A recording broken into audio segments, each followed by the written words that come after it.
The Black Hat Man has been seen by people all over the world and across time.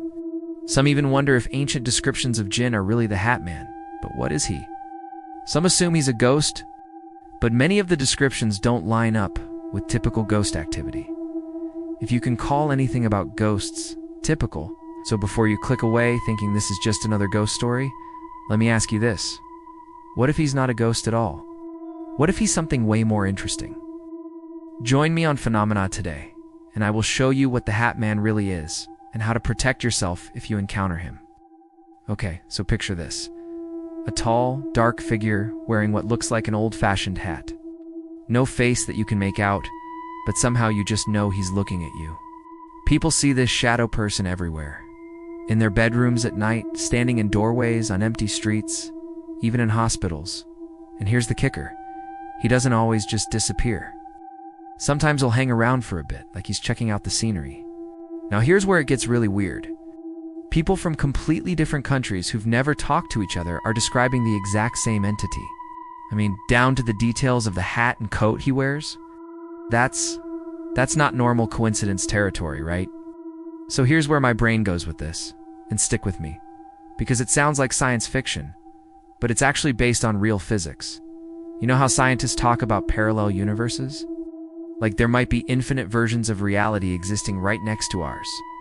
Well, what if most of the time, these realities are completely separate, like pages in a book that never touch? But every once in a while, maybe the pages stick together for a second.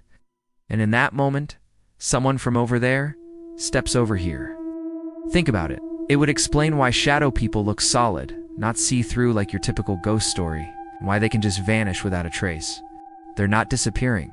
They're just stepping back home. Okay, so I started digging into when people actually see this Hat Man guy, and there are some pretty interesting patterns.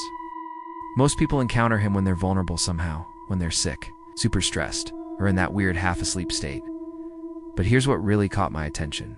People don't just see him. Weird stuff happens around him too.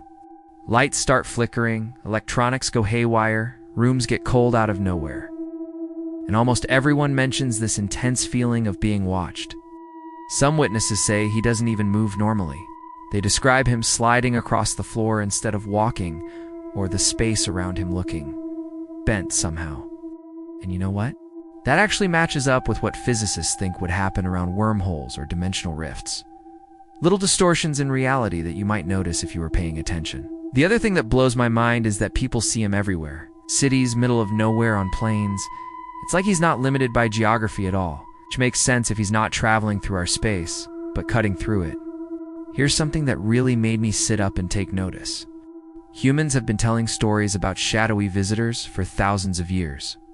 The Celts had the Slua, these dark figures that could slip into our world at night. In the Middle East, they talk about Djinn that live in a parallel dimension and sometimes cross over. Even modern UFO encounters often mention shadowy, faceless watchers showing up before the main event. It's like they're scouts or something. It's different cultures, different time periods, but the same dark silhouette keeps showing up. What are the odds that people across history are all making up the exact same thing? But here's what really puzzles me. Why the hat and coat look? I mean, if you're an interdimensional traveler, why dress like you're from the 1940s? Some people think it's camouflage. Like maybe their real form would be too much for our brains to handle. So they pick something familiar enough that we don't completely lose it. The hat and coat are just approachable enough to keep us from having a total breakdown. Maybe it's intentional, like a signature. Maybe this one particular traveler wants to be remembered. So the Hat Man is an interdimensional traveler. Well, that's hard to say. Here's a fact most Hat Man videos never mention. In a clinical setting, neurologists created a shadow person experience. While monitoring a patient's brain for epilepsy during surgery, surgeons electrically stimulated a tiny region called the temporoparietal junction. The patient didn't describe an angel or a ghost. She described a shadowy figure that seemed to mirror her movements.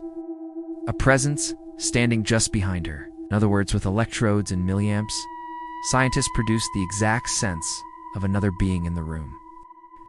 That doesn't settle the debate. It doesn't prove that the Hat Man is only in our heads. But it does change how we must frame the mystery.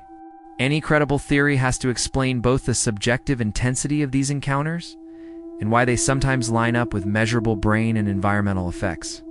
So if this guy really is hopping between dimensions, what's he doing here? That's the million-dollar question, isn't it? Yeah, maybe he's just curious, like a scientist studying a different species. He watches, he takes notes, he moves on. Some people think he might be feeding off emotions somehow, drawing energy from our fear or confusion. But then there are the darker theories. Some witnesses report seeing him multiple times, and he seems to get a little closer each visit. That sounds less like casual observation and more like he's building up to something. And honestly, that thought keeps me awake at night. Look, I know this all sounds absolutely insane, but we're living in a time when quantum physicists are seriously discussing parallel dimensions and higher realities. The universe is way weirder than we used to think it was. If beings like the Hatman really are slipping between worlds, it would explain everything. Why there's no physical evidence? Why they can vanish instantly? Why we can't catch them no matter how many people see them?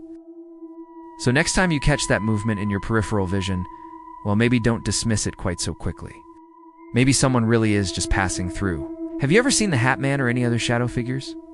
Seriously, I want to hear about it. Drop your story in the comments or email me. And as always, don't forget to like and subscribe, or thanks so much for your support.